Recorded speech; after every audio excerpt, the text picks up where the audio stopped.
Wonderful. Well, thank you all for coming. Very glad to have you here.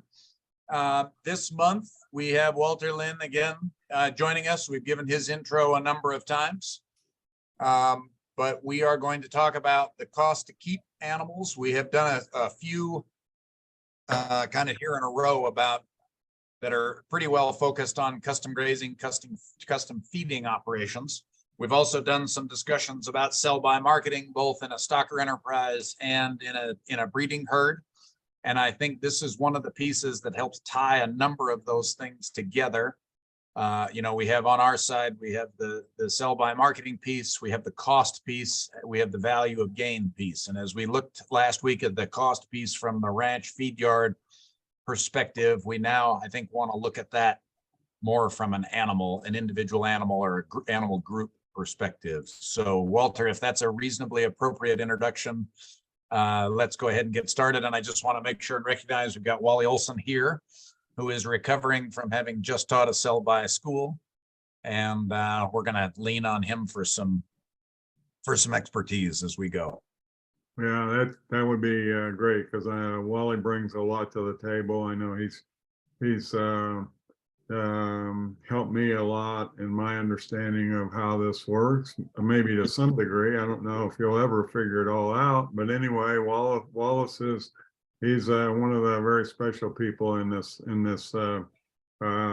business. So anyway, what I'm going to do, John, I'm going to go ahead and try to get a spreadsheet up that I've got here, and we'll go through and use that as a point of discussion, if that's okay. Very good. And are you going to start with some definitions? Oh, yeah, I will. Yeah, just wait a minute. Okay. And then Wally, if we need to, if you need to add to that, that would be fine too. Okay. And also, I didn't say at the beginning, the format of these is fairly casual. So if you have a question, a couple of you, like Terry, you're kind of new. If you've got a question, interrupt. You don't have to wait to the end.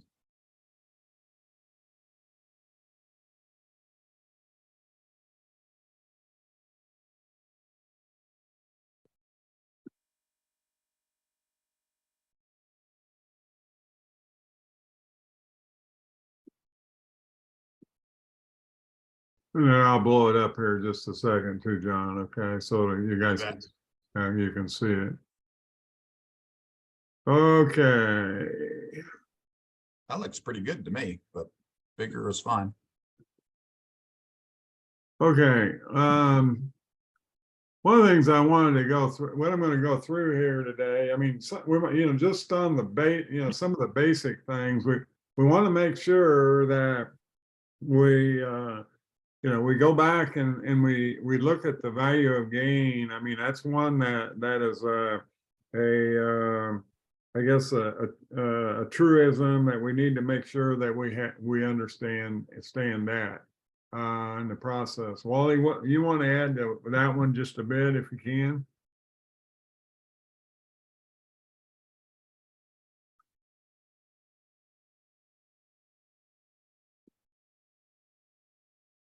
Is he there? His microphone is muted. Oh, all right. Okay. All right. Okay. Can you try that again? There you go. We'll start over. One of the big things is on value. The value of gain. That is, how you decide what resources you want to deploy different places, and what makes the whole thing spin. And you need to be very, very aware of it, and just kind of go from there. Right. Another piece too. If we spread this out, Walter, if we spread this out a little bit, I often think very clearly about value is determined by the marketplace. Cost is determined by the individual operation. Right. Yeah, well said. Okay. Yeah, well said. So one of the pieces that we're going to do here today is that we want to go to the cost of the cost to keep. I mean, sometimes I think what we get hung up on the value of gain, but this cost to keep, I'm going to use, say there's a $9,500 number here that we're gonna chat about in a few minutes here, but I mean that cost to keep is, I mean, we can ultimately get to cost to gain, cost to gain, et cetera. But what we've got to think about is, when we're laying out our prepare that Bud always talked about is, we got to be thinking, what are those costs that we're going to have, during maybe a 30-day phase or a 60-day phase or whatever, or the whole deal. Now, I wanted to go through the 30-day phase here because that seems to be one of the more critical times when we lay the stockers in. So, do you have anything you want to add to that, John? No, well, yes. One thing that people often leave Wally's class, Doug's class, they used to leave Bud's class, and they think they have to go into a high, a high individual turnover stalker program to make that work. And I think what we've learned through experimenting is that sometimes that does work, that trading individual calves fairly quickly can generate real profit.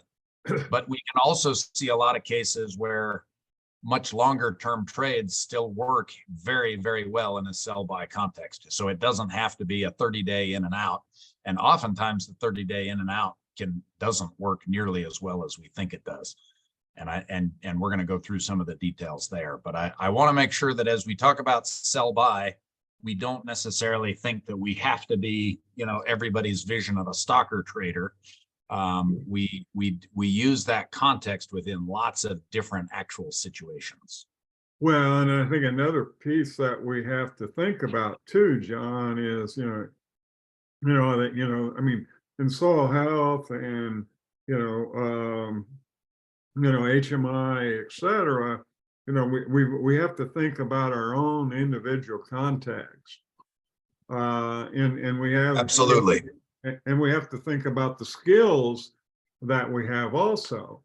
And so, I mean, we've got resources that we can deploy, but we have to also think about the skills at which, that we have, and can we implement, exercise, and make this all happen. So, right. I mean, and ultimately you have to mesh those things, right? The marketing, the animal performance, the individual skill level, the feed costs, the feed resource, the logistics all have to wind up coming together to create the reality.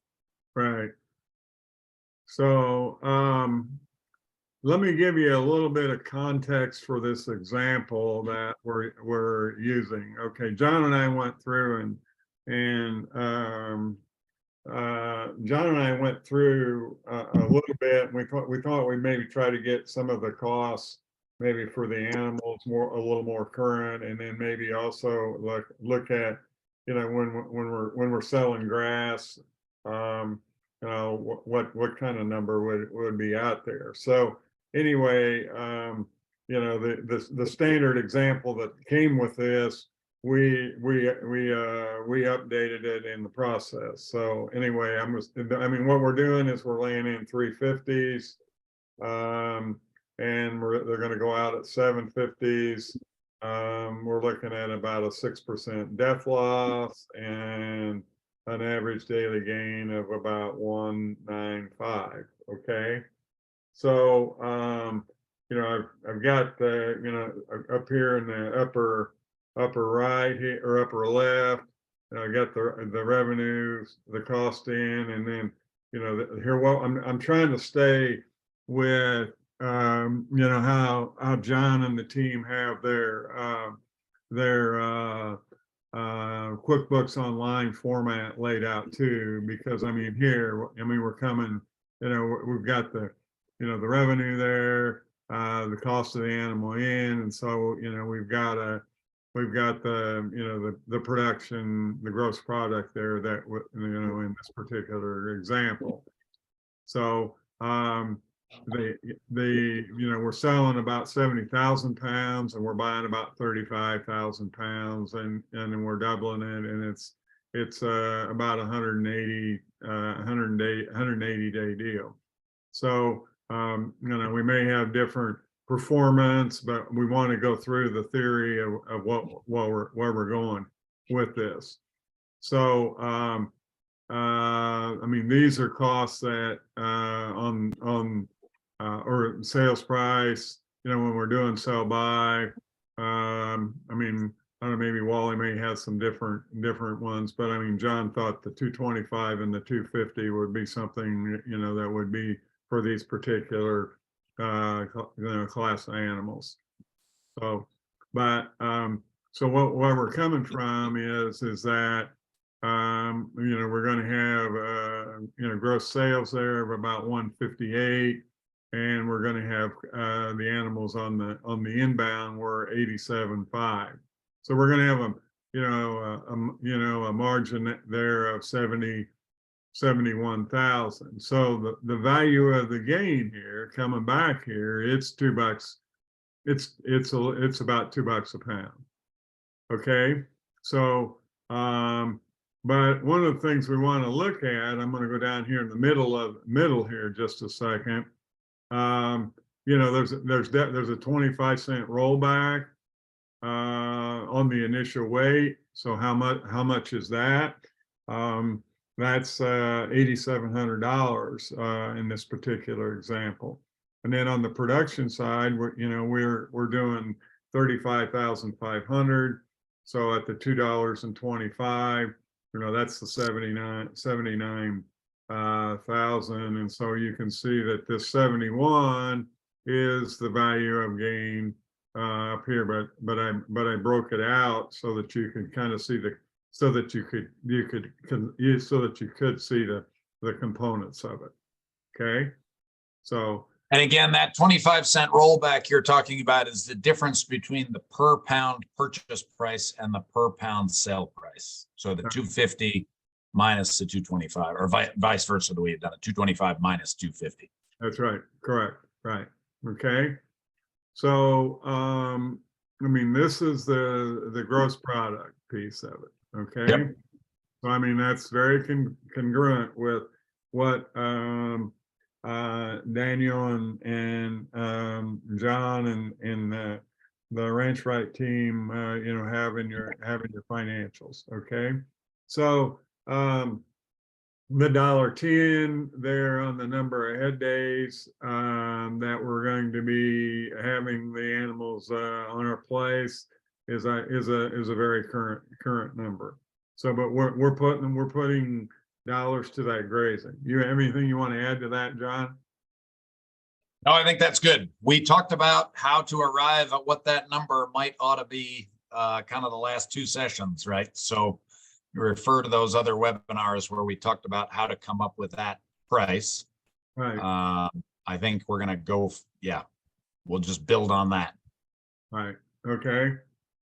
So, and these were example, kind of on the inbound of, getting the rumen right and the purchase feed. You're probably going to have that more on the front end, etc. I loaded that toward the front end when I look over here on the right.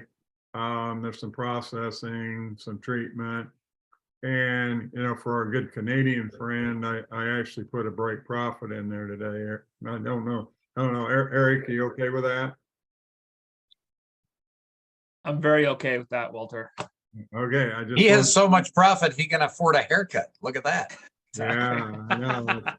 Yeah. So, so I put a little bit of interest in there. So the total costs come out to right at 38,000 in the process.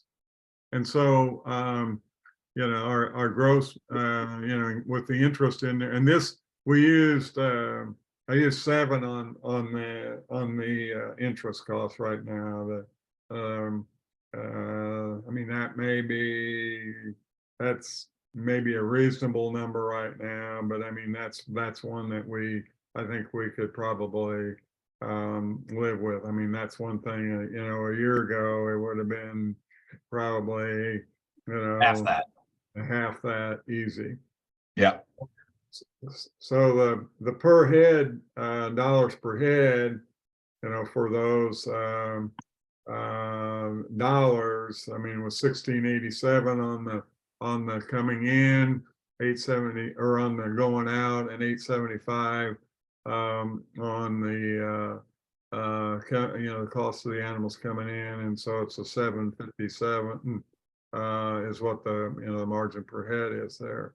And then it comes down to $404 of costs in the process, or a gross margin of $352. So, and then I put percentages in there. Is there anything you'd want to add on the percentages there, John? We're coming up with a gross margin percentage of about 46.5%. Yeah, and the one thing I would add to this discussion, and we have this discussion sometimes with our customers, this is a scenario where, so for example, interest, it's not exactly comparable to the way we do financials, because the interest is included as a direct cost and the grazing is included as a direct cost. So this is much more similar to something like what Wally does, where he really is farming those cattle out with someone else, right? Right, and then this is the actual, this is that cost they're figuring to, I put the interest in as a, it's not really an opportunity interest, it's really the real interest for the deal. It's the real interest, and I believe you financed the entire purchase, right? That would be the interest, 7% on the 87.5. Yeah, it was a 70-30 deal, I think. Okay, so 70% of the 87 is what you paid interest on. Right. Good. Now, but you didn't necessarily include an opportunity cost, but you did put a profit in already. Right. Okay, so that in my mind does the same thing. Would you agree? Yes, I would. Okay. All right. So, and then the 46.5 is the margin there. I think that's, and you know, and that includes that break profit. So, I mean, you're going to be at, you know, I think you try to probably get in that 60%, John. So you're going to be right there. Yep. Okay. So, now, what I wanted to go through here is the head day cost. I think that there's a point I want to make here. Is the reason why I did that is, you know, it comes out that margin, you know, comes out to right at a little tick under $4, and the costs come out at you know, a little over $2. So we got $1.82 a day we're making. But I mean, but that's the whole enchilada in the process. So, but you know, let's go to the last column here. So that's the difference across 400 pounds, right? That's correct. Okay. That's right. Okay. But I think that what we wanted to look at is, you know, you know, there's, you know, if you got 100 head, you know, I didn't adjust the, you know, for the, you know, I probably could have adjusted a little bit for the 6 that died, but anyway, I used 100. I used to, you know, what's those costs going to be in the first 30 days? So one of the things that we're coming down to is, you know, we're going to have probably some of it's going to be, you know, it's going to be some grazing there. You know, I put in, you know, 30 days worth of grazing, you know, getting the rumen going, you know, the purchase feed. Maybe I should have, you know, spread that out a little bit with the mineral, but you know, the processing and the treatment, and then the interest. So it comes a, you know, a tick under $10,000. Okay, so but what the point of where I'm trying to go with that is, that's actually works out to about $3.20 a day. And so, I mean, that's what the cost to keep for that first 30 days. works out to be on a daily basis. So that's something we need to be thinking about. So Wally, what do you have any thoughts on how you would tackle this? No, I'd say you're working through it very well. I mean, and you got to understand that those front end costs are just horrendous, and after the first 30 days, then you got some grazing and some mineral, and that's about it. Right. Well, and I mean, in another piece down here, I mean, John, we wanted to talk about this just a second too. Okay. All right. I mean, we're giving up, on the death loss, we're giving up $4,900 in what we're doing there. So what I'm getting at is this $9,500 right here, $9,600. There's probably a good chance that the deads are going to happen, on the front end. I'm not saying they're not going to have some other ones that are out there, but I mean, that 9,500 may be light. What do you think on that, John? That's my experience. Wally, you've got more experience doing this than I do, but I mean, it seems like you're going to pull at least half of your death loss and ID, your unmerchantable, your chronics, that sort of thing in the first 30 days. But one thing, the way Walter's doing this, Walter is, I'm not muted. Walter is, you're buying 100 and selling 94. That's where your deads are. Correct. Right. That's right. But I just want people to see what that 5,200. I mean, the ramifications of deads. Right. I just want to make sure that people, I mean, we kind of bury that. No pun intended. When it's we terrible, Walter. Yeah, I know. But when we go through and we use the 94, but I just want to make sure that people understand that that is a cost.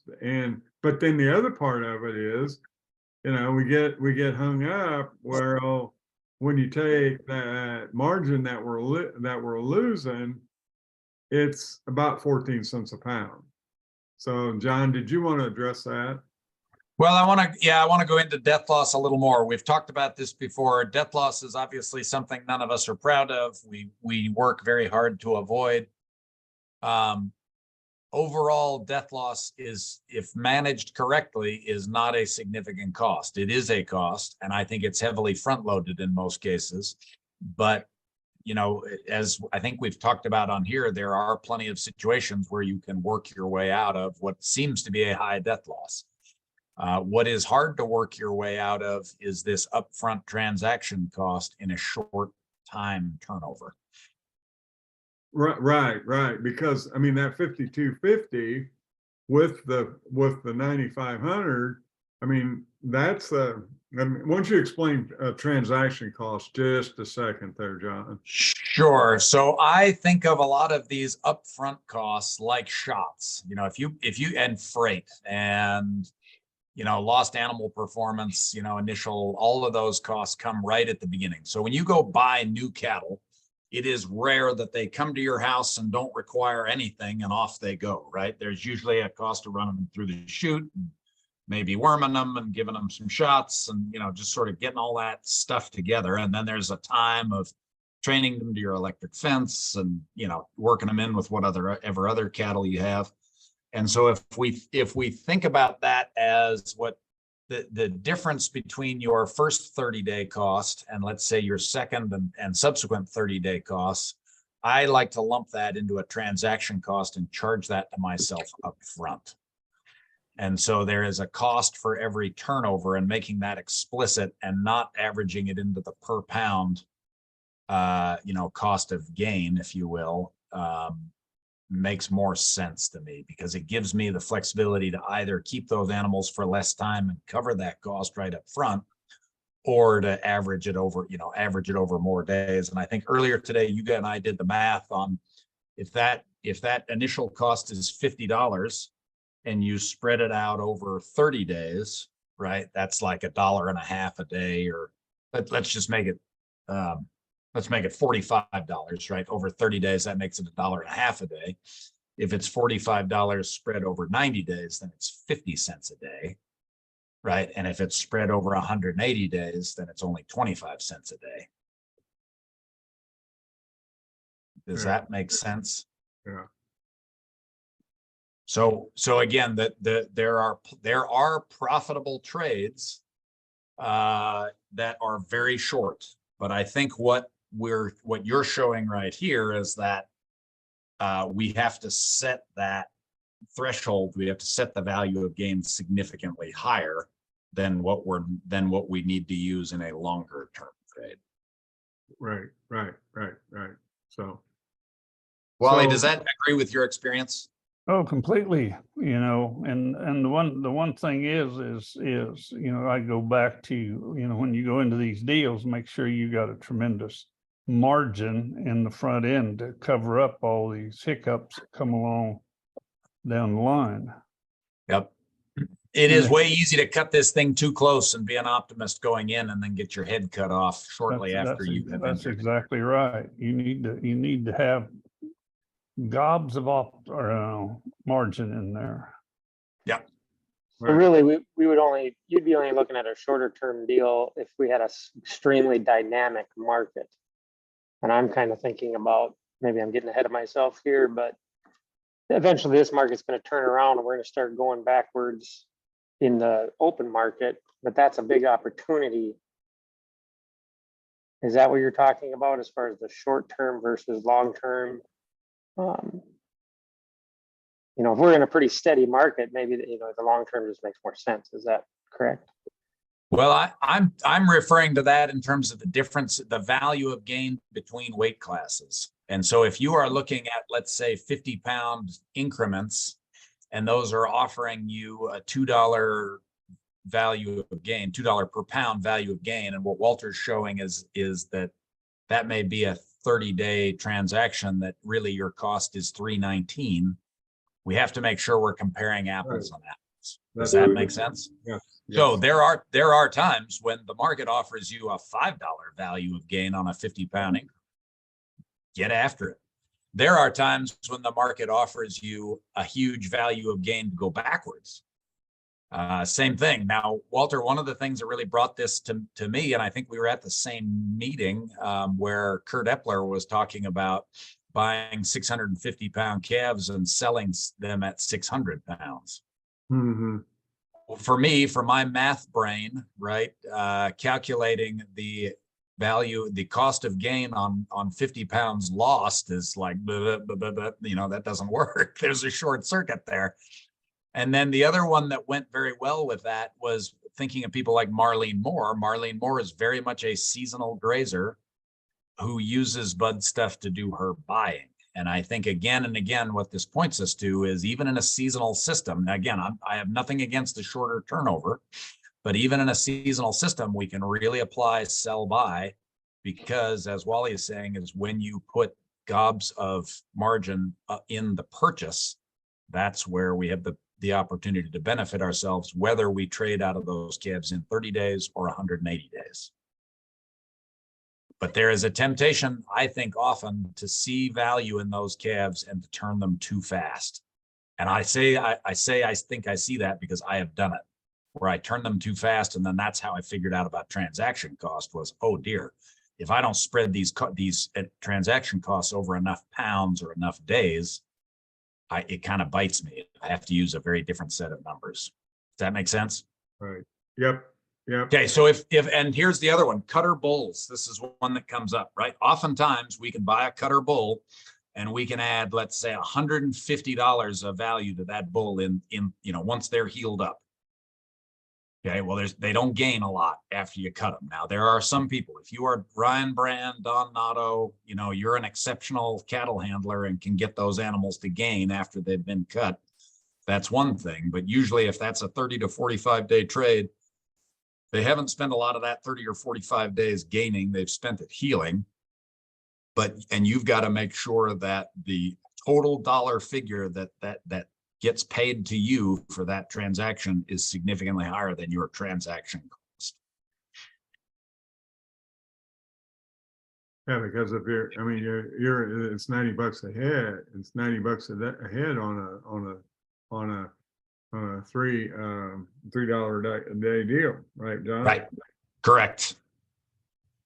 Yeah. And especially if we're doing it on feed, it's not cheap, right? I mean, the cost yeah. of them eating every day is expensive. Right. So, but Does that kind of make sense? Does that kind of jive with experience? And you're correct on the cutting bulls, just like the ones we're doing right now, they're costing, I think it's $2.50 a day. And that's feed costs. There's some other medicine and startup costs and things that just needs to go in there. So my but 320 is not probably too far out of line.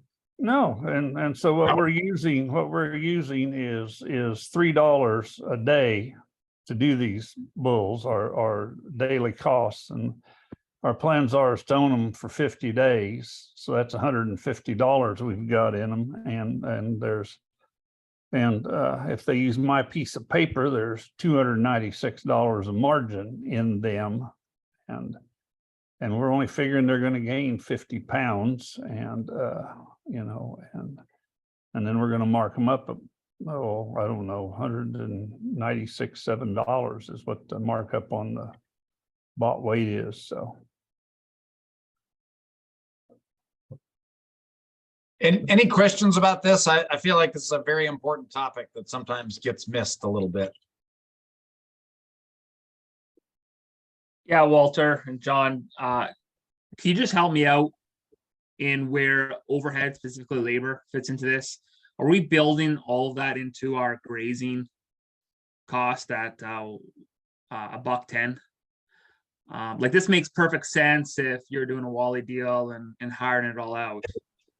But if you're doing this on your home place, where do our ranch overheads fit into this? Great question. Walter, you want to answer that? Well, I mean, I think that, when we've set that $1.10, Eric, we're really putting that in there. Okay.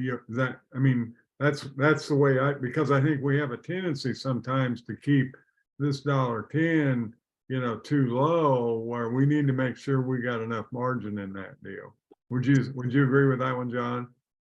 Correct. So, and we've talked about this in a number of different webinars, and we did an example where we actually charged ourselves just like we were a custom grazing operation, but we just charged our own cattle. And the way we arrived at that number was by basically taking those overhead costs, Eric, and then dividing by our capacity.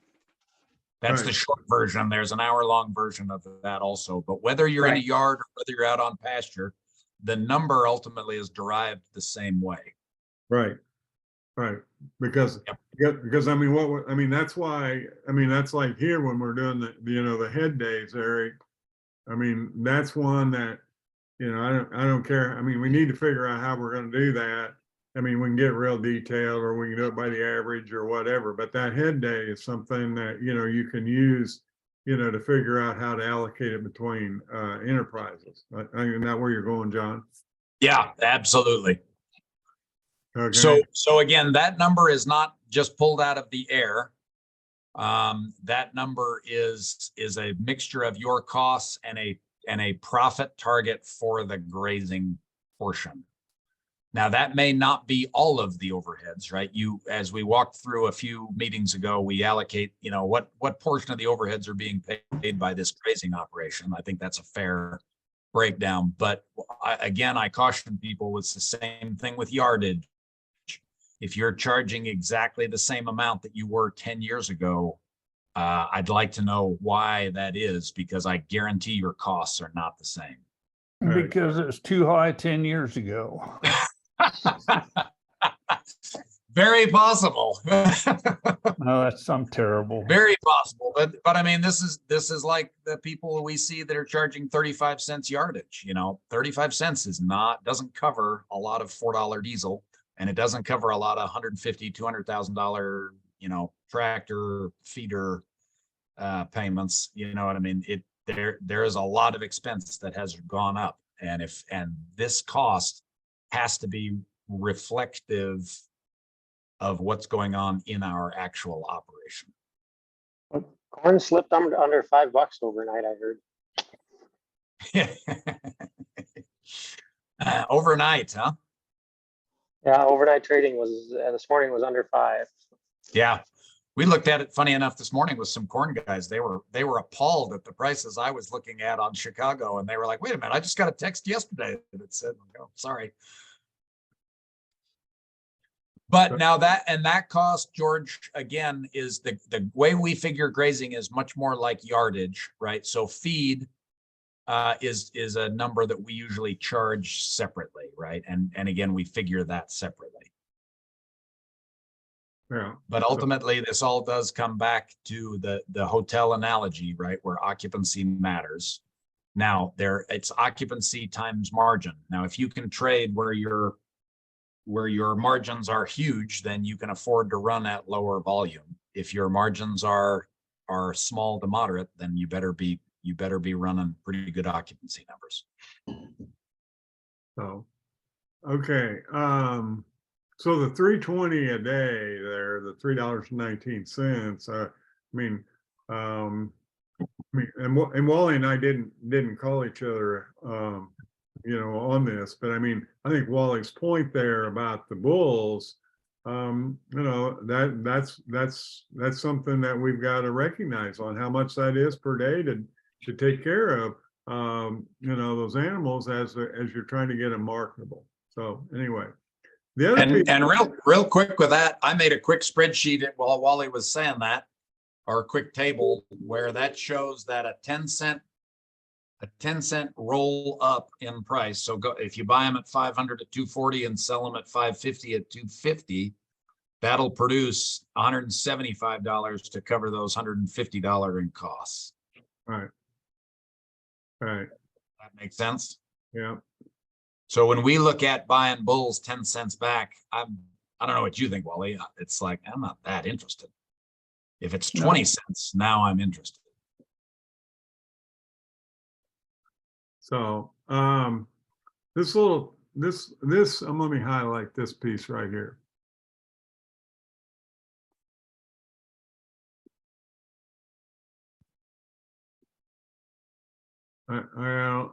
Let's change the color.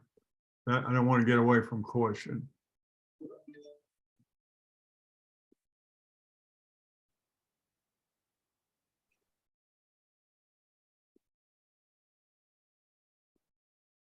Okay, green makes kind of follows the grass. Okay. All right. So this is the let's go through this little chart a second here, because there's a lot in this if we will actually think about it. So this is the rollback percent, the dollars per pound, and then that's the production. So we're selling our weight that we're selling is 70,500, but we have an $8,700 hickey in the rollback when we go from 250 to 225. Okay, so that's actually not $993 per head. So, and then the production piece of it is basically $849, but there's some costs there, with that, and it's 38,000 if you go right here. Okay, so if you take the 8,700, that's a loss, and we've got a $41,000. That's what's available after paying those costs, and see it comes back to that's this gross margin, the 33. So that rollback is costing us 20 you know, 24 cents a pound, and then we've got we've got costs. I mean, the net of that is, or not, I mean, after the cost is $1.17, or it's 93 cents, you know, and that's what we've got in this column right here. Because, yeah, I mean, that's the detail of it, but I wanted to go through I wanted to hit that as a point here to make, you know, to kind of drive some of this home. Does that make sense, John? It does. I'm curious if we have questions. Eric, you and I talked about this a little bit the other day. Does this kind of make sense within that context? Think so. To be completely honest with you, I'm not super comfortable with the term rollback and the production piece. I was thinking the same thing, John. I think this does kind of dovetail to our previous conversation, Yep. but at this point in time, I'm just more interested. Can you go over the production piece a little bit more, Walter? Yeah, I mean, big Like, picture. just explain that. Just flesh that out a little bit. Yeah. Yeah. Yeah. In that gray box that you've highlighted. Yeah, big picture. All right. The production is, I mean, that's what we're selling our pounds at. Got it? Yeah. Yeah. All right. But we're not gonna, I mean, we've got 70,500 there that we're selling, but we came in with 35,000 pounds. So we produced the 35.5. Yeah. Does that hit you now? Yeah. All right. And so the 35.5 times the 225, this is the production piece. So then what we're looking at is how much did it cost us to produce that? Well, it's 38,000 to produce it. So then that's the 41. And then we've got $1.17 there. Okay, so John, to relate this back to our conversation a few days ago, then, so this production piece, this is what we were talking about, the value of management, right? Through our expertise and our resources, we created 35,500 pounds of flesh, and it cost us X. Right. But in this case, on the marketing side, just purely based on marketing, which is the rollback, we're actually in the hole 8,750. Right. But good thing we're just not marketeers, right? We're also operators, and so you combine the two, and we're net positive. That's correct. Is that right, John?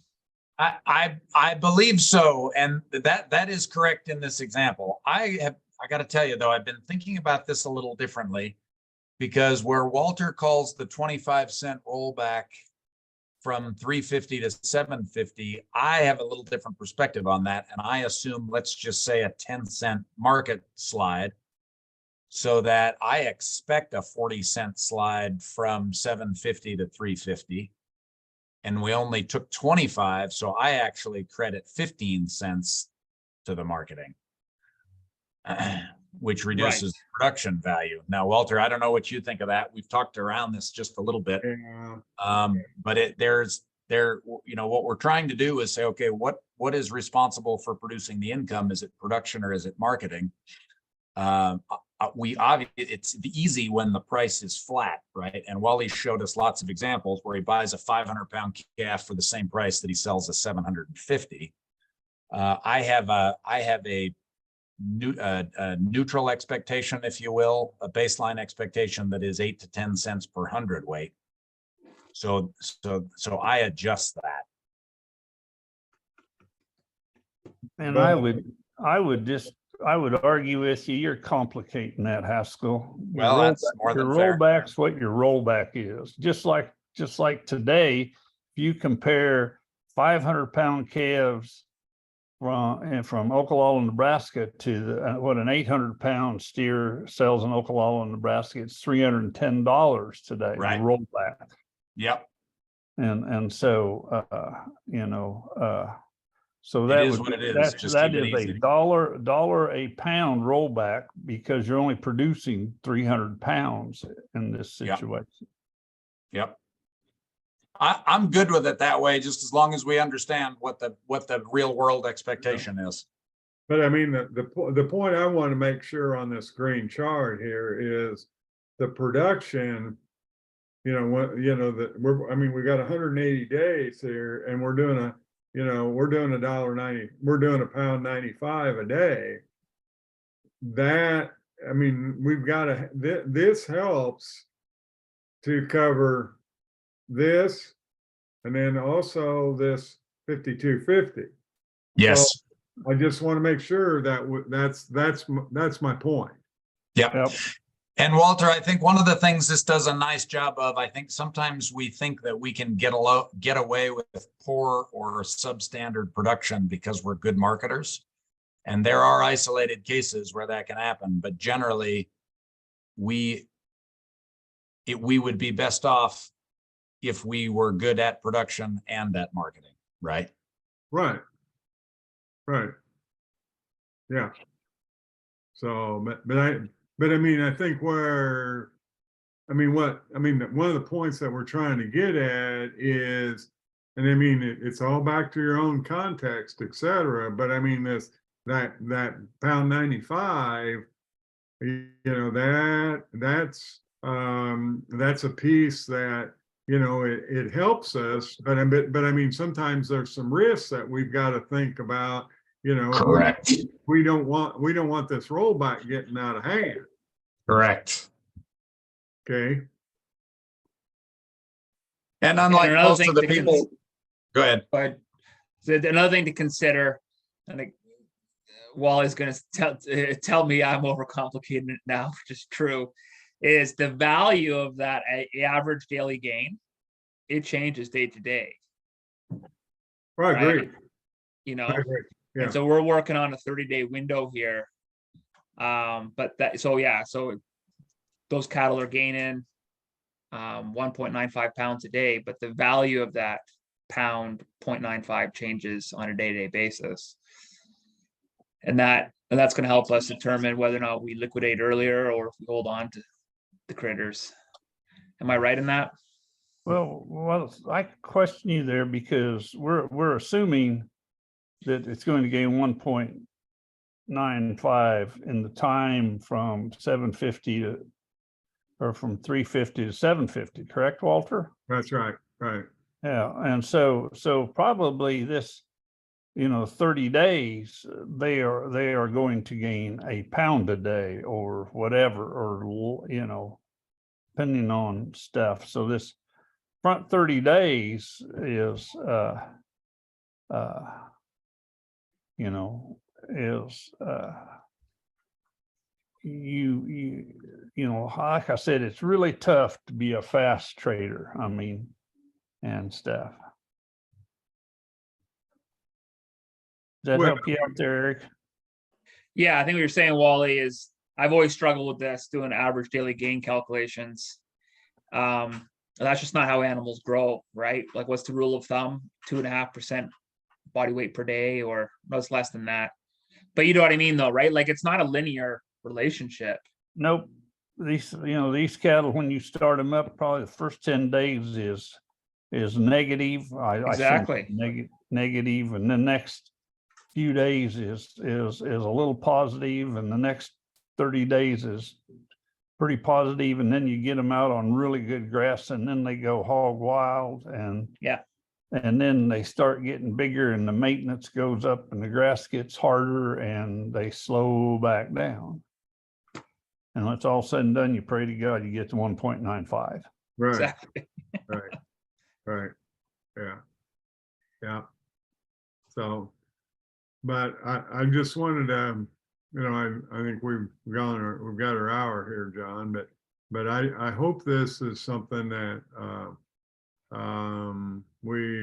that you get some value out of today, and I mean, each of us has our own numbers, and John's team, you know, they can help you, to help, maybe in your, trying to figure out what the right thing to do is for your particular, your particular ranch, et cetera. Because I mean, I think we have to be mindful of what, how our situation may be a little bit different than what Wally and John are talking about. You know, and I mean, it's, you know, I always value, you know, when Eric's on here and can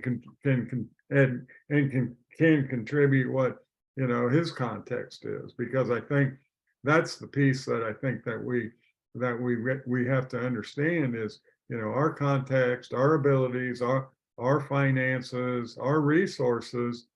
I mean, you know, I mean, this is a format that we have here, and I mean, it's helpful, but I think that we also have to, you know, are we trying to get that return that we want, and you know, and then you have drought, and you know, and you know, and then we only get a, you know, 0.95. So. Yes, and Walter, I think there's an important piece here where we want to keep it as simple as we absolutely can, but complex enough. And the way I've learned about transaction cost is by making it too simple, where I left things out and then found that I wasn't making money. And if we keep sort of adjusting, you know, maybe we go to a fairly simple system and then adjust back with some complexity, it gives us the opportunity to find that right balance in between the two. Right. Right. So. Very good. This is fantastic, Walter. We've had a number of people ask. We will make this spreadsheet available with the video. Okay. So Walter, if you don't mind sending that to me, we can just share that along with the video. And then you can obviously always screenshot it in the video to do that, but we'll go ahead and put a copy in the same folder. Right. Could we get that copy in the original Excel format so we can see the formulas? Is that okay, Yeah. Walter? Yeah, it'll be Okay, now I'm gonna do a little caveat here. Okay, Eric. Okay, you with me? Yeah, I'm listening. Okay, one of the deals is this is now what part of Canada are you in? Southern BC. Okay, now the only thing is this spreadsheet was one that I found from A&M, and John and I were trying to, you know, debate what we were having a little, I don't know what, I won't say we were having a debate, but we were trying to figure out, you know, how we wanted to do this. And so I've got this is actually a beef cattle a decision aid that A&M has. Okay. And here's this is some of the stuff that's there. And so, you know, they've got like, this is the financial where you put it in. And then these pieces here, these are locked. Okay. For some of their reports, and here's some of their definitions. But okay, where I'm going with this, there's some things that are in their detail here. I tried to stay true to how we look at things in ranching for profit, et cetera. And I mean, there's some small little busts in their spreadsheet.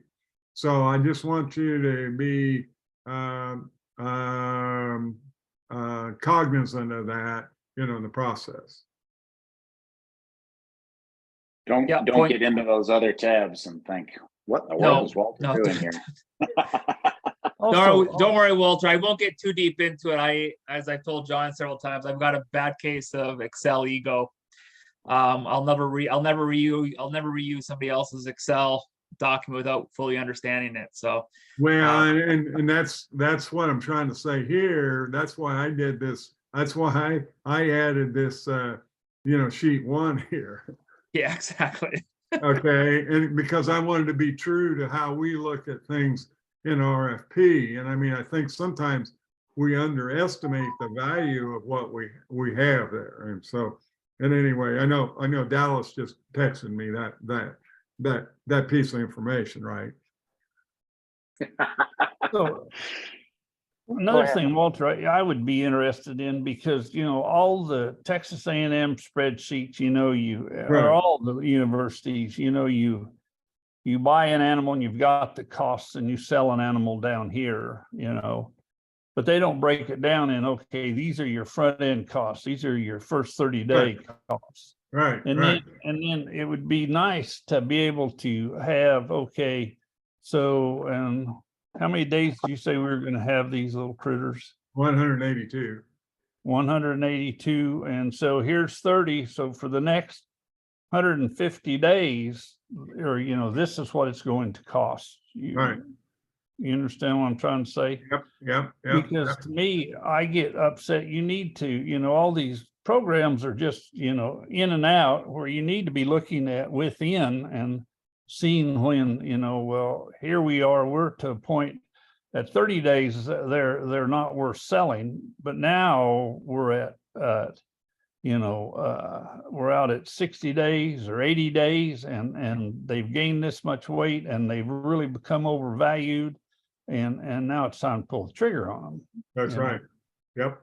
Yeah. And- No, I agree with that. And that's why John and I, I wanted to make, the take homes, I wanted to make sure is this 9,500. I wanted to make sure, that's being true to the cost to keep. And then also this $152 or $52.50 here, that's a cost there that it gets buried. It's like, you're right, Wally, it's buried in here. Yeah. Okay. So, but anyway. One thing I want to comment that to me is a great deal that I have never thought about doing or looking at is the cost of the 6 dead ones on the sales. You understand what I'm saying? Right. The 5250 is bad enough, but in theory, you're losing $1,025 of income there. Yeah. Potential. Well, because it's Because if you had enough country to run 100 cattle, but you only ran 94, that's a big change, and right. Yeah. which I think is pretty good. Yeah. But anyway, I wanted to lay that out for you guys. Well, you did good work again, Walter. Well, yeah. Well, I just want to make a comment. That when let me pop this up here a little bit, but one of the things I think that's pretty special is, the interest that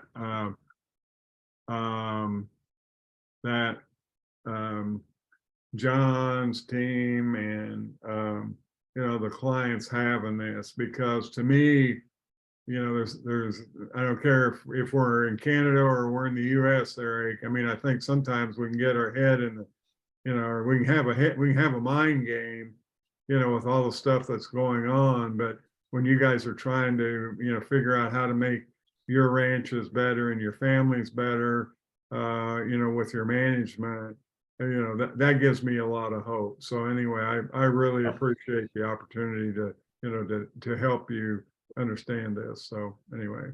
And since I've been to ranching for profit schools, but not the whole one. Do they, in ranching for profit schools, they do circles of influence, correct? Yes. That's what I thought. I was sure they did it.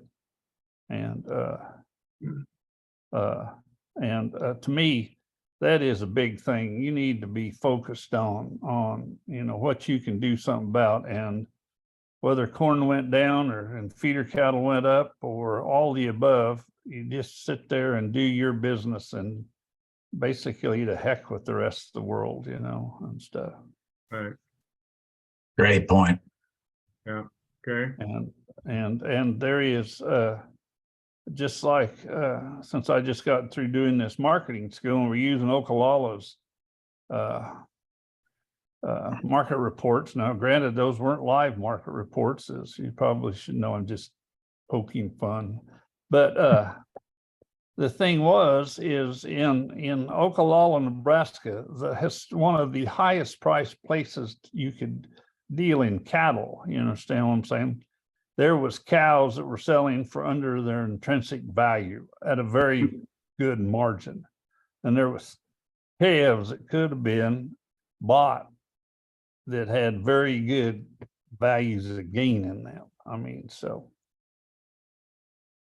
And I think that relates to George's comment earlier. We don't need to worry about this sort of elevation of the market as the whole. Excuse me. We need to be really focused on where the divisions are within that, what the opportunities are. That's correct. Because there are always opportunities. Yep, and then just know and understand the relationships of the market and just keep trading. Now, but Yep. understand that, we're all going to run our net worth up there, and unless you step out, you're going to be, in theory, you're not going to be profitable for a number of years just because of the deflation of your asset. And there's nothing you can do about it. I mean, you could sell it, but I guarantee nobody I'm not smart enough to know, when the high is in. Oh, who was it? Oh, I was talking to somebody, and they were talking about, well, when do we need to sell the cows? I know what it was. And I will poke fun at him. Jared, what's Jared? Lumen? Yeah. Oh, yeah. Yeah, Jared, we were doing I don't know if you've listened to that podcast, but Jared Lumen, we were talking about it, and I was talking to him about relationships, and he'd keep going back to, yeah, but how are we going to know, when the high is there to sell? I said, after it's over with and it's gone, and you better be doing the relationships of your business and not trying to hit this high. That the only time you're going to know is when it's gone. And, and the only time you know the low is in is when it's gone, So. Yep. And one of the least profitable strategies there is in the world of equities is to try to time the market. Oh, man. Right. Yes. Because you miss it every time. So, And Very we, good. and we plan on missing it. What we're going to capture is the variance. We're counting on the up and down to make it work better. Yeah, we pray to God that there is, huge volatility in the market. Right. Because unlike the rest of the world that prays for rain and high prices, we don't, that doesn't actually benefit us in the least. Just So volatility. You're probably never actually going to get it. So it's probably worth just not praying for that anymore. Pray for the ability to deal with volatility. Chaos is a good That's- thing. yeah, That's exactly right. that's right. So, At the right level. Well, thank All you. right, Walter very Lynn. good. This was inspiring. Yeah, good stuff today, Walter. Thank you very much. I really appreciate it. I appreciate all of you guys attending. If there are more questions, we're of course happy to visit on those, but if not, you guys leave. Again, it's wonderful you guys attend. I'm always thrilled by that. If you have questions that come up in your mind afterwards and want to get in touch, do that. So, Walter, thank you very much. I'm thrilled we can do this. no problem. Great to see everyone today. Okay. Thank you, Walter. Thank you. Yeah, see you, Terry. Appreciate it. Nap time.